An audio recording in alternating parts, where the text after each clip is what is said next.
One game break. I was expecting to do every game today, but you gave me just that little bit of rest. Do you have all the energy back? What's that? You have all the energy back now? No. But that's okay, because this is game number 2 of a best of 3 between Team Liquid and OG. And of course, this one not as high stakes as the earlier games that we have cast, but this is just for the second, third place seeding for the DPC, which is just a few different points and a few dollars, which I don't think either team cares too much about. But the pride, that is very important, especially considering Liquid have now won 3 in a row against OG, and none of the games have really looked that close. If you look here at the chat, OG and Liquid are actually organizing what they're going to be doing at the major already. They're going to go for ice cream. So that's quite awesome. Good, good. But no, yeah, very much. I think Liquid right now, they're playing just to lock in additional DPC points. We mentioned it on the panel already. They're sitting at, I think, around 790 or something. So trying to get to that 1,000 point threshold gives you kind of more insurance of getting to TI. Again, it's not a full lock. There's a lot of other teams that can still do really well at the major and push that points even higher. But OG, on the other hand, they've already got like 1,300, 1,200. So they're sitting a little bit more comfortably and not so needing of these points as Liquid. And as well, Pride. OG. Yes, Pride is still the biggest. Yeah. I don't think OG at any point wants to lose 4 games in a row to a team. Especially when the first 3 games that they lost were, I think, draft outplays in regards to just punishing certain players and not allowing them to really enter the game. I don't care. So you think based on, even though you already just talked about this, since you are also a panelist today, it's been a I've been only a caster today, Congratulations. surprisingly. Yeah. You know, one job for me, thankfully. But just looking at the lineups then, you think they're going to be able to accomplish that same thing, or should this be a little bit more of a competitive game? I'd like to think this is a more competitive game, just because you have Zeus and Lifestealer against the likes of Tiny and Bristle. Lifestealer naturally fares well against these strength boys. Zeus always does an abundance of damage. And you have the follow-up of, I think, Mars he gets to play a hero he's very comfortable in. And he's just had a shaky 3 games in the last series in this. Yeah, Boxy is dead. And by the way, he didn't skill anything that whole time. Christ. At all. He just got Arc Lightning down to death. I don't know. I'm trying to think back, and again, my memory is not great these days, but I don't know if I've ever seen somebody get first-blooded who doesn't take a skill at any point. That is strange, especially when they're man-fighting. I could see it when you're like running away, like in the river in the rune situation, but that is weird. That's got to be a first scenario where when you first level Tree Dance, there's the moment where obviously you haven't taken damage, so you can instantly use it. So there was a scenario where Boxy could have quickly leveled Tree Dance, sprung away, but he didn't make that play in the instance and gave away first blood to Tiger. Now he has Jingu, which is going to be very surprising, as Tiger's like, wait, why didn't he have this before? It's already 3 stacks onto Tiger, but he has some good distance away from Boxy. But I mean, this is the beauty of the position for Monkey King, especially against any melee heroes. Yeah, and I like the fact that Liquid, they put the Keeper Light in the offlane role with the Bristle, so you're applying pressure. Keeper Light is 5, you kind of grief the safe lane, because you're non-stop pushing the lane in, you're giving a lot of XP to the offlaner, meanwhile, your enemy safe lane will be quite aggressive as well. So I think Keeper Light, you put it into the offlane, you allow this carry Bristle to farm here, and then you're kind of naturally just putting a little bit more chip damage onto this Lifestealer, be it through the Quills early on, plus the Illuminate. Again, Lifestealer is a hero that he prefers playing these matchups later into the game. Early on, of course, probably one of the weaker laners, especially under that magical spam. It's not great. And like you said, the spam coming out from the Quill Spray Chakra Magic is a pretty dirty combo. I mean, that's an old school combo from very far back. As we're going to see the Heavenly Jump. Get some extra space for Taiga in this top lane, or the bottom lane. But Lifestealer as a hero this game, and we've had a lot of discussions about him as Boxy, looking to get the Jingo stacks up. He's going to be successful, but he's going to get pinned to a tree and brought down. That feels really bad for Boxy. That's 0-2 now, specifically just for him, as each respective member of OG in that bot lane now each have a kill. Tiger doing an exceptional job just keeping the distance and also using the Heavenly Jump to disengage from the cookie. If he ever gets hit by a cookie, plus then maybe a Jingo or Boundless, it could be a different story, but yeah, the position for Zeus. Matu, I mean, he's doing a lot of damage, obviously taking a lot in turn as well, but that is one hero that chasing becomes extremely suspect on because of that Bristleback passive. But back to the Lifestealer hero in this specific game.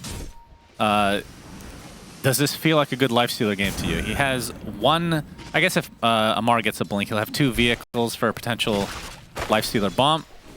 And aside from that, what else are we looking at? Kind of feels like a phase armlet deso into then potentially Aghanim Scepter, yep. Yeah, Totally agree. Oh, please don't. No, I'd say like a just AC or something armor based, because there will be this immense physical damage from Tiny and Bristle down the line. You could also argue being a bit more sacrificial and leaning on your team's damage could allow him to go for like a halberd option, but I think if you buy that item and you're not crushing the game, you're going to regret it 10 minutes down the line when you wish it was like a bigger ticket item. But he has a couple options this game. It just depends on how well the Voice for its game's going, how good the Zeus game, can he lean on his team, or does he need to be the real carry in the game? Right, and the question is he going to be able to stay in this lane? As Boxy again will drop, in all likelihood. Gets up the balance strike, trying to deny himself the creeps, but Amar gets credit for his second kill of the game. It's a much better start this time around for OG as Matu, he's getting quite low. It's going to talk about the fact that he's getting close to his Vanguard, but he's going to drop before picking it up. Still a little bit away as Illuminate not quite enough, as Misha will walk away from this very annoying spam coming out from Insania.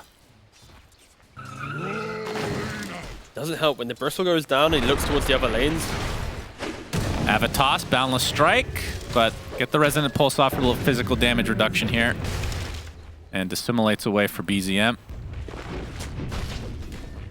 I don't think that's how you want to have your lanes from Liquid, that's for sure. No, Boxley level 2, he's Norton 3. He's not really been able to do much bottom, but again, that's because Mars Zeus is a very potent lane. Like, when you think about old Mars lineups, it'd be like Mars Willow, Mars Phoenix. You pick supports to really punish in the lane, and Monkey King isn't, like, it needs to be aggressive. You're not this like sustaining, assisting style of support. You want to be in the middle of the lane, so. Yeah, we're going to see the jump onto Amar. Cookie is going to connect this time, as Boxy doing a nice job of positioning away, but the spear will find him in the end.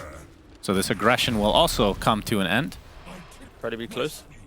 And Matu, instead of trying to finish off that Vanguard, ends up getting those boots instead. A rare moment. Tiger salved Amar. Oh, we got to see an ally salve someone else. Wow. And look how much HP he has from it. Pathetic. But to be fair, he did backpack all of his stats, put him back in, so they did try and get the most value out of it. Boxy looking for the backstab onto Taiga. Has stick and Jingu stacks are up. Oh, he actually gets the dodge thanks to the heavenly jump, and Amar can kind of shrug that one off. Nice reaction time there. And Matu, like I was saying, has his boots instead of going straight for the Vanguard, but only 400 away from finishing it. And I mean, I have to say, Yuragi, he's top net worth despite being in a lane that is this annoying. So that's actually kind of impressive from a lifestealer.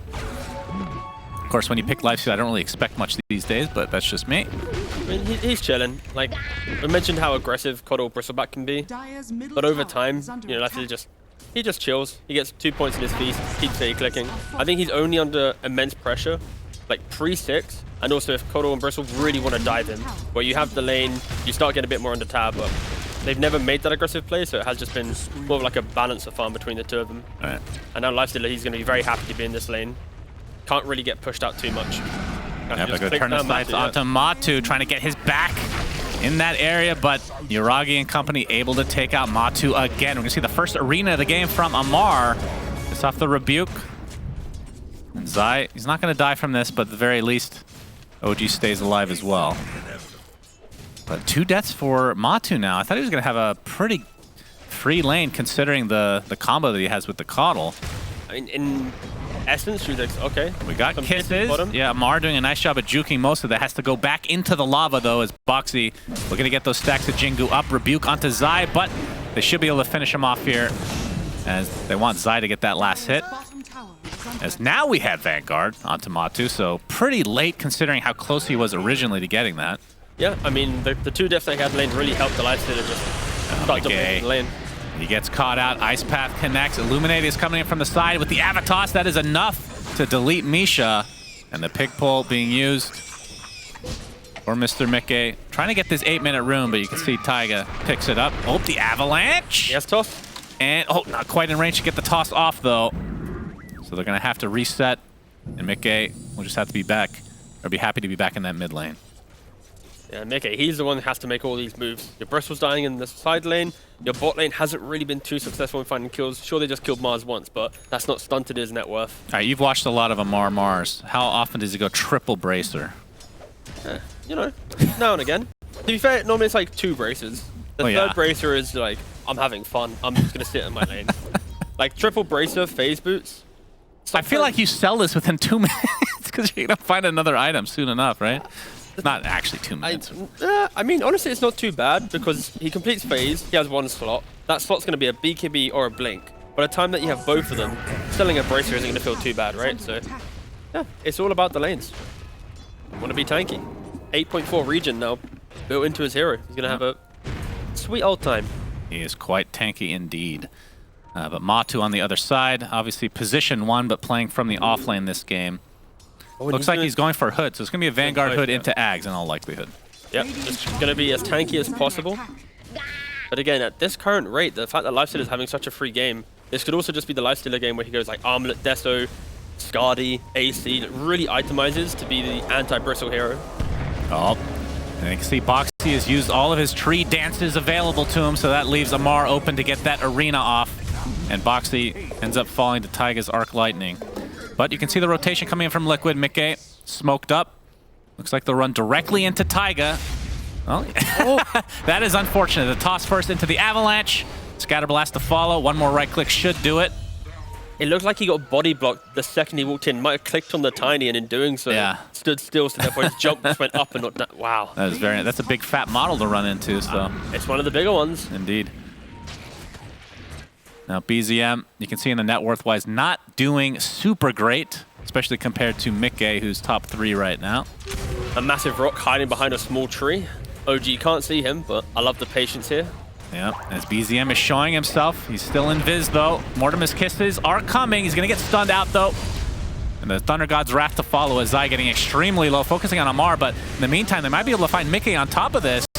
So OG going to get 2 valuable kills.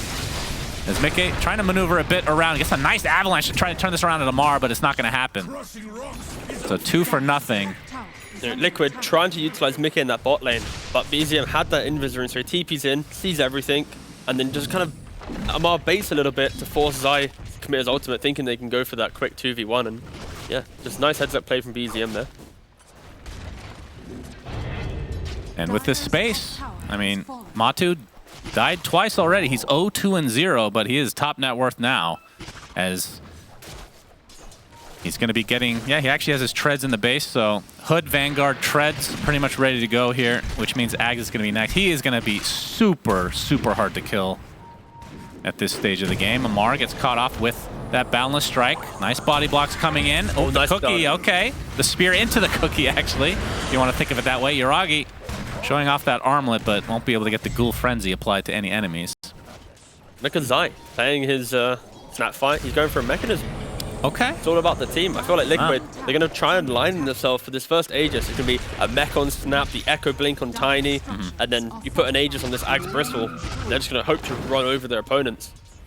OG, they have the heroes to deal with this. They just need to make sure they don't get surprised by that timing. Ice Path forces Matu a different direction, but he's still super tanky. BZM's going to get the haste, so no more chasing him, I do believe. Gets off the Aether Remnant with Amar in the area as well. With that arena, forces him to look directly in his eyes as he gets the rebuke off, and down goes Matu for the 3rd time of the game. Boxy attempting the TP out. Looks like he'll be fine. OG demonstrating the strength of Void Spirit and Mars against Bristle there. You got the Vanguard, you got the Hood. You're trying to be super aggressive, but any point where your opponent can spin you around and do the damage, you're going to get 100-0. Oh, we got the Ava toss with the help from the Horsey, but Yuragi ends up raging off most of it into the Infest, so Misha will be the vessel for him to heal back up to full. Good attempt from Liquid. I mean, based on how this game is feeling, I would say OG is doing quite well, but you can see the net worth is very even, which is a bit surprising. The kill lead going towards OG, but again, net worth somewhat favoring Liquid right now. And for Amar...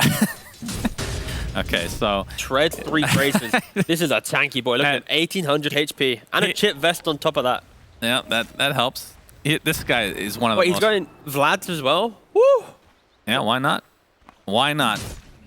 I mean, we've seen him go so many different builds. The fact that he just does whatever the hell he wants makes me a huge fan because it just feels like a pub game a lot of the time, except the difference is he's really good and it works most of the time. It takes a lot of confidence to be able to play a hero, read the game, and buy items that not many other people can buy. Right, as we're going to see Insania get blown up here. Matu can only stand and watch. Yeah, it feels like this build on Amar, he expects the team to come to him like his opponents, right? The blink initiating Tiny, the Bristle wanting to get into the middle. So he doesn't really care about the blink. And I think, yeah, if he buys this Vlad, his lifesteal is having a good game. The lifesteal, the bonus damage, he's just thinking himself up to just help out his lifestealer. And like we mentioned how lifestealer naturally needs some type of amplification. Slardar in that secret series. Yeah. He's going to have again, it's a Vlad, it's not the best amplification, but it's the small things that will build up over time in these longer drawn out fights.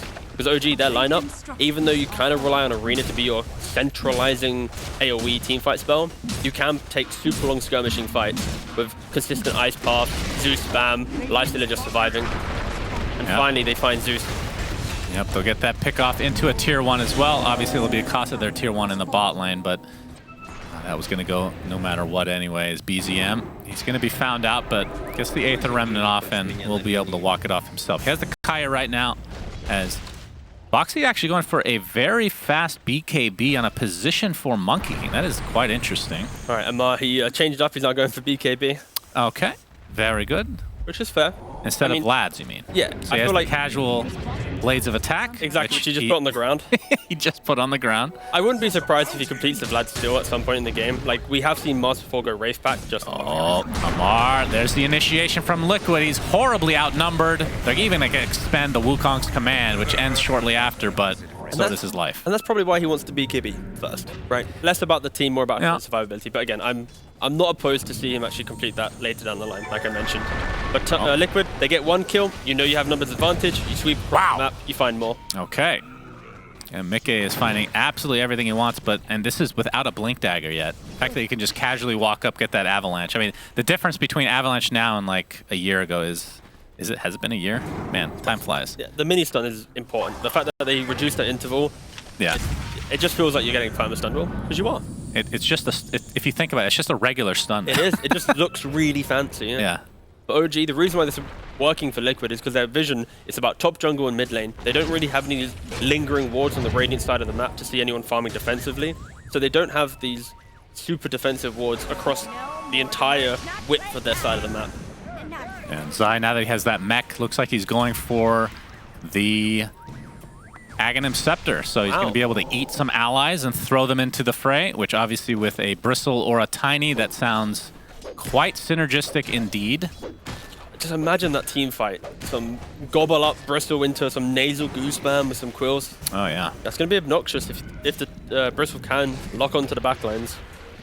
And Lifestealer, look at his itemization. He's got the sand, he's got the armlet. Now going for a shard for the open wounds. Oh, that's an early shard, okay. I mean, I like the idea just for the potential slow, right? Against Bristleback and these heroes that want to walk around the fight. But it's not showing you, this is Yuragi, he's going to be the carry killing everything right away. Okay, gets the Avatos onto Amar, who's already at super low HP, gets the arena off, but he's going to drop inside of it very shortly as the Aghanim Scepter now online for the Bristleback. Looks like Misha's going to be next on the list for Liquid. Straight away into Roshan after this. A perfect couple of pickoffs. Yeah. Amar not really tanky enough to deal with them. And when you kill heroes outside Roshan, yeah, for free. There is potential to steal it. We've seen a couple today. They have Void Spirit, one of the better heroes at trying to do the steals, but only one Astral Step, sorry. And also because he's been revealed in the mid lane, no way he can get over. So, yeah, a free Aegis to Liquid at 17 minutes and 34 seconds. Looks to be a freebie, so Matu gets the Aegis. And another thing about the open wounds, which is a pretty big upgrade versus the old one, is the percentage-based damage that comes from it, which is obviously good against Tiny and Bristleback. But the problem is they're going to be able to dispel it relatively easily once they get BKBs. But we'll see how that works out as we see the replay here. Again, it's one of those things where some might argue you'd rather have your lifestealer scale into the game, like having a Skadi or something to just be existing in the fights, get a couple slaps here and there. But going for the open wounds, it does feel more like they're itemizing for post-Aegis fight. You're going to have just enough items on everyone to give it a good go. But the fact that Liquid had the free Aegis, have the complete map control, it feels like... Oh my god, he actually found him here. Yep, eats the tree, so that's a 4-second stun and the ice path to follow, so Boxy's super dead. It's the sixth sense. Well, I think there's a monkey here. Oh, got him. And again, going back to the open wins, there is no BKB as Mickey jumps in and blows up Taiga. But we can see Mickey and Matu still with no BKB, so the open wins is going to do pretty good work against them. But the problem is they are down 5K at this point. Mickey gets the Avatos. Not going to have much more lockdown, but he's pretty much out of Astral Steps. He has to walk it off the old-fashioned way, but that means Goo and Avalanche are there to take him out in tow. So 5K lead for Liquid with the Aegis still online for 3.5 minutes. They're going to get to tier 2. And there's nothing to stop Liquid. OG, they kind of need a couple items on their cores. Yep, Yuragi able to rage that off and TP. And Liquid are looking very strong right now. And it's funny because I know this match doesn't really, I don't want to downplay it. It doesn't really mean that much for either team, really, in the end. I will correct you. Okay. It does mean a lot for Liquid. They're the team that's on the fringe of, like, I think, like 11th place. Like, any DPC points they can get. What's the extra DPC points they get? 100 points. 100, okay. And I think they'll be bumped up to 890 after this victory, if they win, of course. Which means they're still in the top 12 currently. And if other teams tank at the major, they might get the slot. If they get top 8 and get additional points, it further secures their potential chance. Oh, we're going to see the Infest Bomb, and Sandy gets a 4-step, so we'll be taken out shortly after the Astral Step. Mickey already super low inside that Macro Pyre. As you see, Lifestealer starting to pound upon him. He gets tossed away, and Mickey will actually live for now, but there's the Arena from Amar, keeping Matu at bay.